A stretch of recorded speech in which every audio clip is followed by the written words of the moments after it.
Terima kasih. Assalamualaikum warahmatullahi wabarakatuh. Terlalu profil aja suka aku nek iso seru. Namanya Nobi we. tadi puisi dari Mas Gus Sandra berkaitan dengan Gus tadi Pak Gus Yusuf itu ada kaitannya itu ada kaitannya dalam konteks sosial ya. Nah, karena gini, sekarang ini kita lihat manusia itu mengalami tiga kesulitan. Satu, kesulitan untuk memahami dia sendiri. Udah bingungin tadi tuh ada akhirnya jadi kalau bodak bersaksi dan bodak dan sebagainya. Kemudian dia dengan pertama kali kesulitan memahami dia akan juga kesulitan memahami orang lain. Oh besar poso, manawan kok di ketak-ketak ya, nanti raposo ya wes gitu ya, karena disepiping gitu sih. Karena nggak paham itu secara poso maka nggak ada toleransi dan sebagainya. Itu yang ketiga adalah ada kesulitan yang paling berbahaya adalah untuk merumuskan agenda hidupnya. Udah gue ngopo tadi. Maka udah pengen gue bengak-bengak lah. Masa bengak-bengak oleh. Jadi pengen nggak. Jadi tiga tentang itu ya yang digambarkan oleh itu Gus Sandra. Kemudian ini yang disebut jadi gampang. Itu ada pendapat tentang sangkan paraling dumasi itu. Nah, sangkan ini asale, paran ini menuju dibagi itu jadian. Terus lagi ya. Jadi ini alafnya ini Mbak Ilahi Rasulun dari mana ke mana dan apa itu kan kuncinya akan mulai dibagi kalau dengan dulu peta berbagi lengkapi dari operator kalau itu bangunan tak power lagi dapat kalau masih itu kabeh anak produk dari misi dari macam-macam itu jadi itu ini itu sekarang menjadi lembaga orang dibuktikan karena banyak kita membuktikan untuk mengenal diri sendiri. Aku sapa tadi itu berarti kan aku orang desa ya bangga dengan kedesaannya. Kemudian udah kenal diri sendiri biasanya gampang kenal orang liya biasanya loh orang yang kenal dengan diri sendiri itu tidak kenal diri sendiri gampang juga mengenal orangnya karena dia posdiro karena pakai yang ini kayak kalau dia kenal ya orangnya ada anggapan memahami orang dia kenal lah aku sapa buh mulai jembuh jadi kan minta tarung nanti nah saya kenal orangnya dia kenal diri sendiri orangnya pasti akan mudah merumuskan agenda hidupnya. Aku tuh judul apa pengajian misalnya. Karena ini tiga kunci itu sekarang itu hampir hilang di masyarakat kita. Orang apa itu orang ngomongnya orang agenda hidupnya.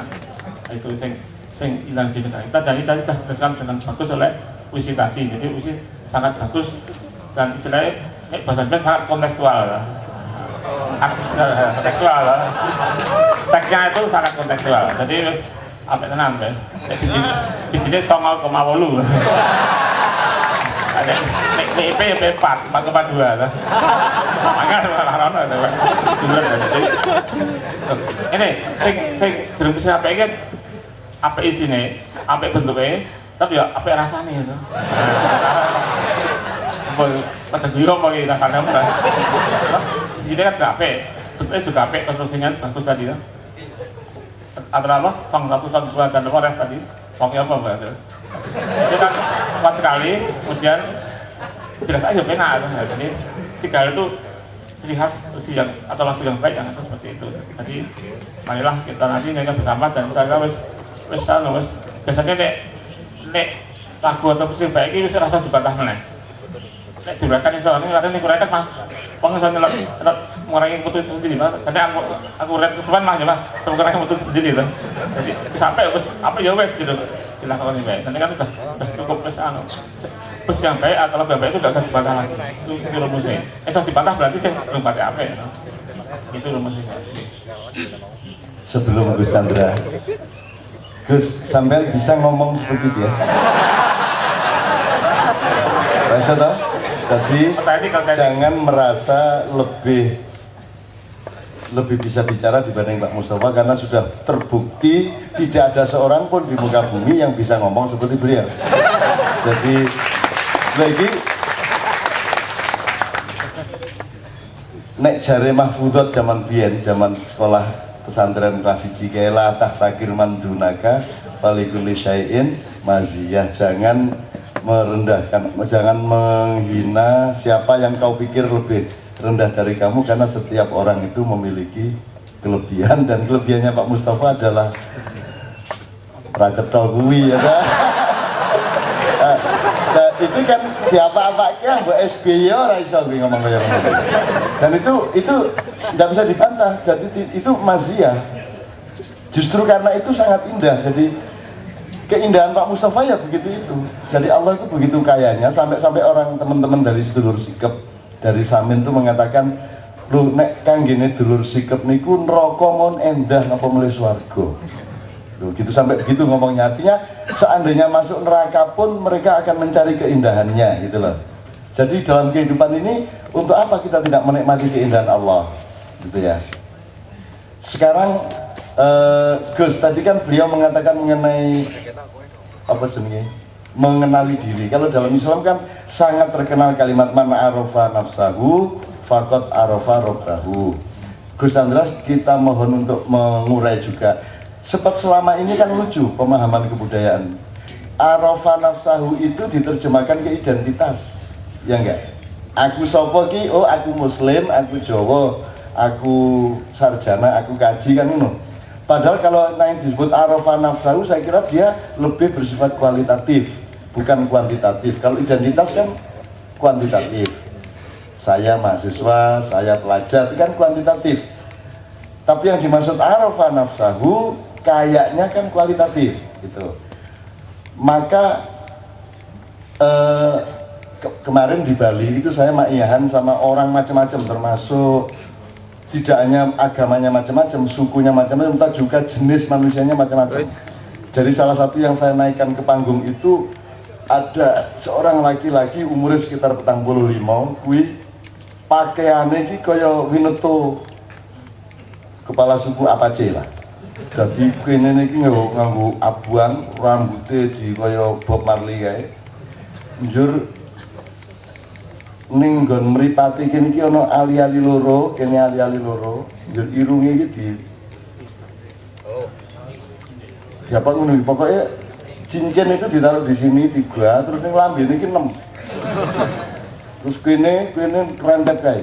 Terus dicat kae, dicat mungkin tato tapi berwarna ya. Terus kene nganggo kaya Gatot Kaca kae njur kalunge ana gelange iki ana nek 20. Dadi krimking ngono kae. Terus di dadanya itu kalunge iki kandel banget nganti semene. Kuwi ana sungu, ana watu, ana segala macam pokoknya. Jadi dia jalan itu pasti menarik perhatian orang. Dan langsung saya memuji dia di atas panggung. Sebelum saya minta dia bicara, langsung saya memuji. Sehebat-hebat saya tidak punya keberanian berpakaian seperti Anda. Jadi Anda pasti lebih hebat dari saya. Nomor loro, kabeh kaisar, kabeh senopati, kabeh raja ratu, kabeh presiden ora ana sing wani nganggo pakaian kaya kowe. Kowe iso mbayangke Bu Megawati berpakaian kaya kowe. Jadi diapa-apake kowe luwih ampuh dibanding wong-wong kae. Cuman tolong kasih tahu kami kenapa kamu berpakaian dan berperforman seperti itu. Dan dia menjawab, saya berpakaian seperti ini supaya tidak ada orang yang menyangka saya orang baik. Saya berpakaian seperti ini supaya tidak ada orang menyangka bahwa saya orang Islam. Saya berpakaian seperti ini karena saya tahu tidak mungkin orang menganggap saya pernah sembahyang. Dan seterusnya banyak sekali supaya. Dan itu modal berpikir yang luar biasa teman sekalian. Dia sedang menyembunyikan dirinya nih yo, tempat persembunyiannya kok serem tenan gitu. Dia sedang menyembunyikan dirinya, dan itu sebenarnya salah satu ciri tasawuf kan itu, menyamarkan dirinya. Ojo nganti jadi misalnya sopo misalnya Pak Is nek poso iki menyamar aja nganti ketok nek poso terus dhek mangan kan gitu kan. Ya ta itu. Soalnya nek dhek ora ketok mangan kan diarani poso. Begitu dia mangan kan mesti diarani ora poso kan gitu. Pak Is nek ngenteni buka liya-liyane kan ngobrol, Pak Is ngenteni buka karo rokokan karo Ngopi kayak Pak Is ya. Orang apa tenang wae Pak Is, engko tak galuke privilege senang Gusti Allah. Jadi menyamar itu baik. Jadi kan kalau Gus Chandra tadi kan mengingatkan, Rasulullah mengatakan nek tangan tanganmu berbuat baik, nek iso mbok tangan kiwamu rasa ngerti, kayak gitu. Itu prinsip orang jur saiki nek arep ngkai duit wong tangan kiwane seleke buring ini ya ora. Ya ora ngono kuwi. Itu prinsip saja, jadi itu patokan saja. Jadi menyamar itu juga baik. Nah, siapa tahu Pak Mustafa itu sesungguhnya sedang menyamar. Ini masalahnya, ini masalah saya ini. Gek janjane iki asih kae. Ning supaya wong ora njur ngarani ngene aku wah iku nek aku ngomong fase kaya penyair temen gue ndak cawe wedok do. Mas Mustafa. Malah ya akhirnya dia menyamar dengan ngomong geroyok, ngomong ora dibelok-belokke ngono iki to. Ketoke menyamar dhek ya. Ngerti Gus nggih? Tolong arafa nafsahu faqad arafa rabbahu itu ditambah dikit, setelah itu nyanyi bareng sama Kiai kan. Man arafa nafsahu faqad arafa rabbahu.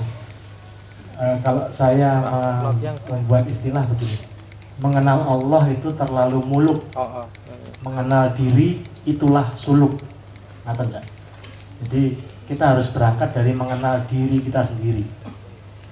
Nah, untuk bisa mengenal diri kita sendiri, kita bisa belajar dari Pak Polisi.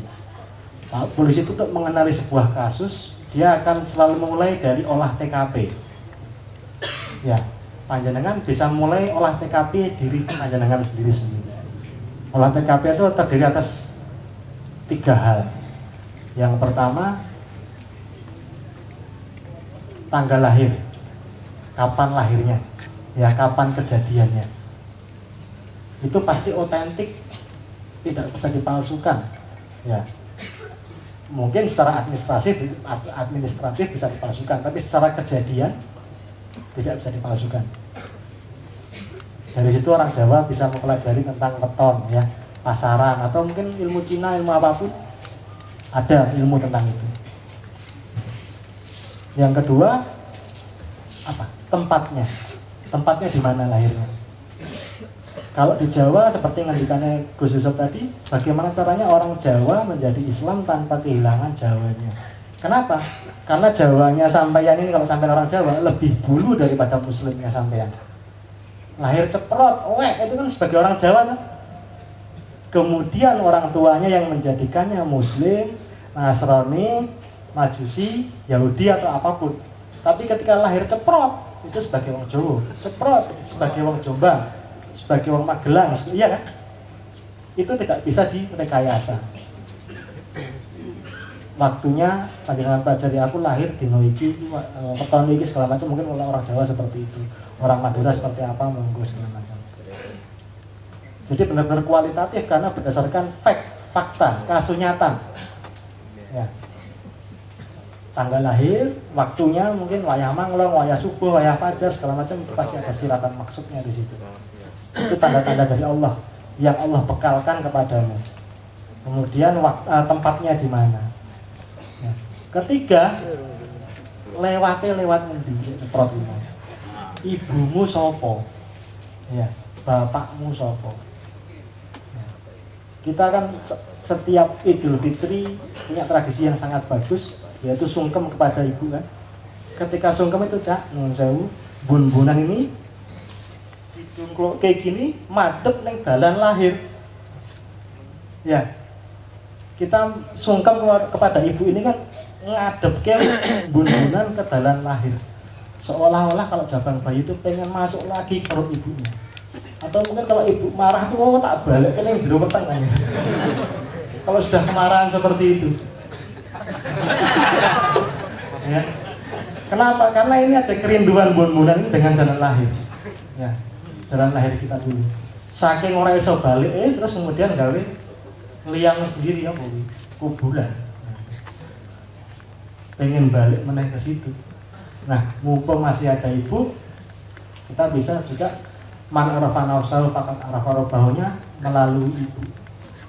Rasulullah ngendika sampai 3 kali ya. bagaimana kita menghormati ibu, baru kemudian kepada bapak. Kira-kira seperti itu, Cak. Oke. Saya ingatkan beberapa hal aja. Ini ilmu yang Anda sudah tahu semua. Jadi kebudayaan modern itu sama sekali tidak pernah bisa mentransfer roh kebudayaan tradisi sebenarnya, terutama dalam hal seperti ini. Misalnya kata jati diri, sekarang sudah jadi bahasa Indonesia ya, itu maksudnya identitas. Wah, itu padahal identitas itu sangat material dan formalistik dan kuantitatif, sementara jati diri itu begitu rohaniah dan kualitatif. Selama ini yang disebut jati diri itu kan ya saya kira Selapatio Dinggo ning resmi loh, dari lembaga bahasa resmi. Jati diri itu artinya identitas. Jadi jati dirinya adalah dosen, jati dirinya adalah kan pegawai BKKBN misalnya gitu. Padahal jati diri itu kan jati ning awakmu, jati ning dirimu kan gitu. Kalau Sunan Kalijaga memberi metode dengan simbolisme orang-orang itu, jadi kui yang simbolisme. Jadi ketika beliau terlambat bikin tiang, kemudian saanane kayu ditumpuk-tumpuk apa dipeceli, tatal-tatal dikelumpukke dadekke. Nah, ketika beliau pakai bendo ki ya bendo lah ya. Apa kuwi bendo kuwi? Ora apa-apa nek bendo yo ono ngene nih. Nek golok lurus. Ini bukan nek arit ini melengkung banget, nek iki ning sithik tok sih bendo namanya. Ya sapa lah sesuk ngiliyo dhewe kon nang. Nah itu terus ada orang-orang yang terputus kepalanya, kemudian Al-Kisah, beliau sangat cemas, kemudian dia mencari tatal, dipedil sidik menjadi satu serpian, terus sirai karo awake orang-orang itu disambung nganggo tatal kayu jati kuwi, dudu kaya tatal kayu besi. Begitu disambung kepala dan badannya dengan tatal serpian kayu jati itu, maka dia hidup kembali. Artinya wong nek wis ngerti jatining urip kuwi dhek urip terus. Bener, jatining. Jadi kuwi jatining urip ya. Iki aku ora kebatinan iki yo metode biasa lho iki ya. Nek ora nek kowe ora percaya sesuk tugelen gulumu. Ndelek godhokan ndelek jati dhisik ya kan ndelek. Jadi ini kan simbolisme, itu patokan berpikir. Jangan berhenti pada patokan. Itu tangga, ojo berhenti pada tangga. Nek menek iki mang wite nganti tekan poe ojo njur kowe membanggakan ondone. NU kuwi ondo, Muhammadiyah kuwi ondo, Ahlussunnah wal Jamaah kuwi ondo, Syiah kuwi ondo, kabeh kuwi ondo, Demokrat kuwi ondo. Ya untuk urusan negara. Ojo ondone kok dadekke konsentrasi uripmu. Ondo kuwi mung dalan liwat ben iso memetik buah kesejahteraan rakyat kalau Demokrat atau Golkar atau PKS. Nek ondone ondo NU Muhammadiyah supaya orang diantarkan oleh Nahdlatul Ulama dan Muhammadiyah memetik buahnya Muhammad SAW kan gitu. Jadi itu tangga untuk mengantarkan orang menuju Islamnya Muhammad SAW. Bukan lantas dia menjadi identitas utama. Identitas utama Anda tetap adalah pengikut Rasulullah kan gitu. Nah,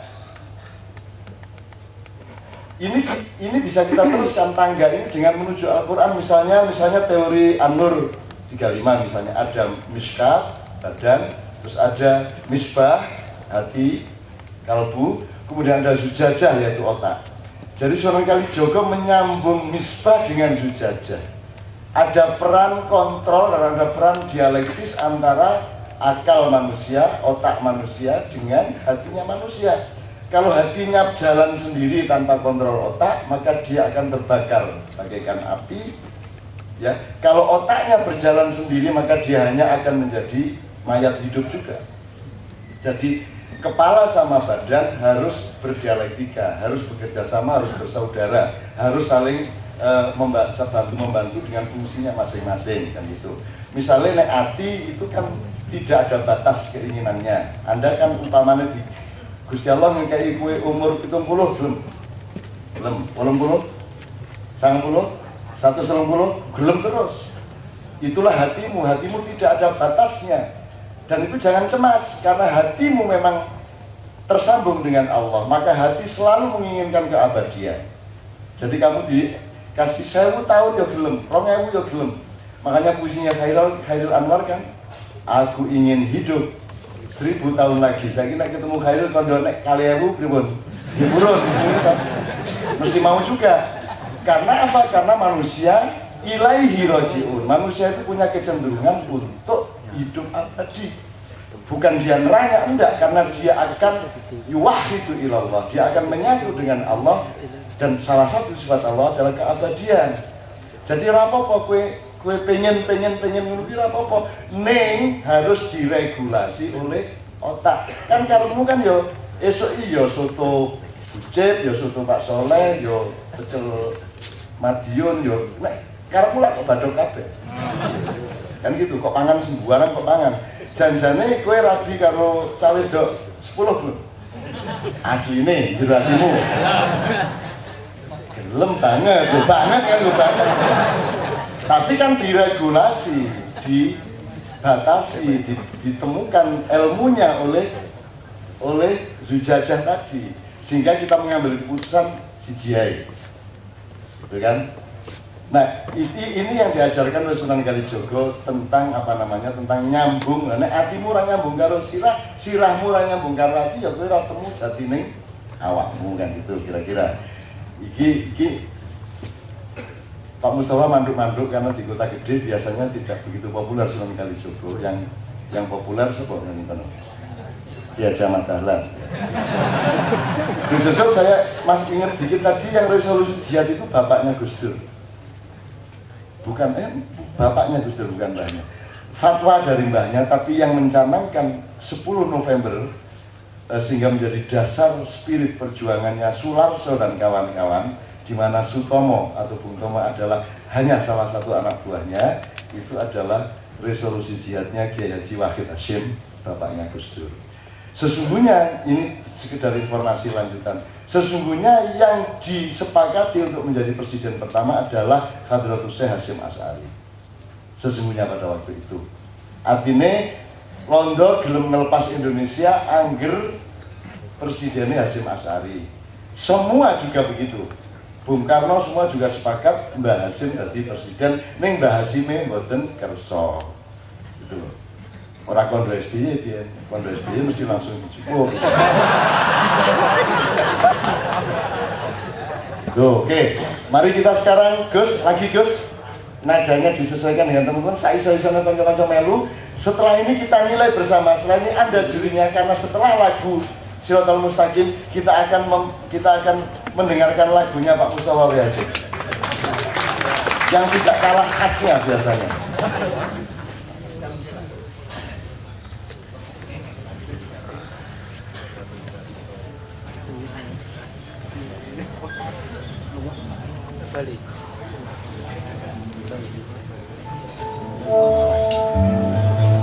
Moga-moga udah hafal ya.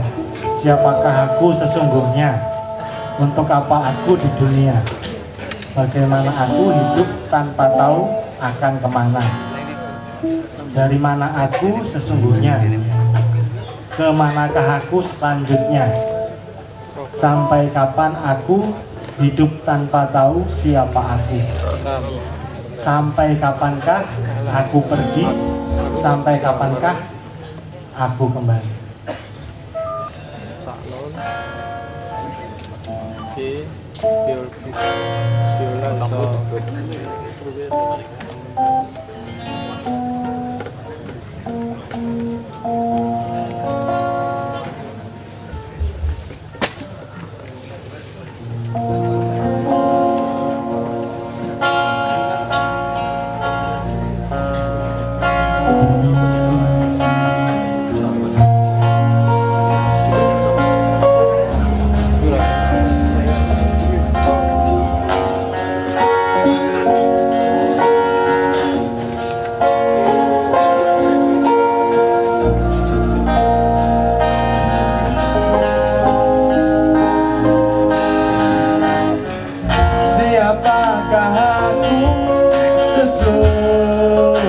sesungguhnya. Untuk apa aku di dunia? Bagaimana aku hidup tanpa tahu akan kemana?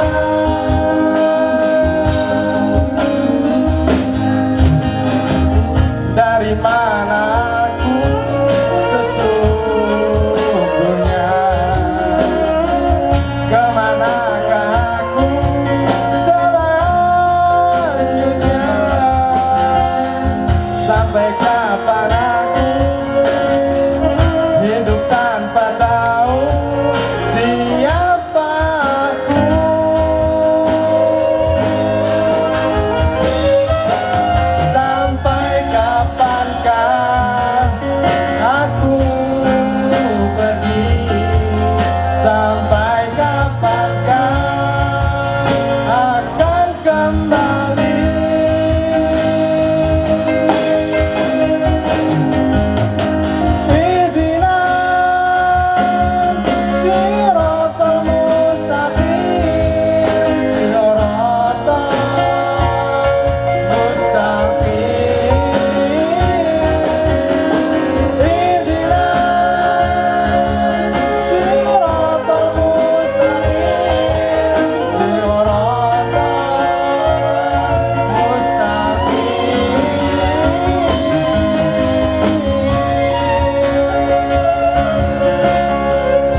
Allah meridhoi karena pada awalnya ada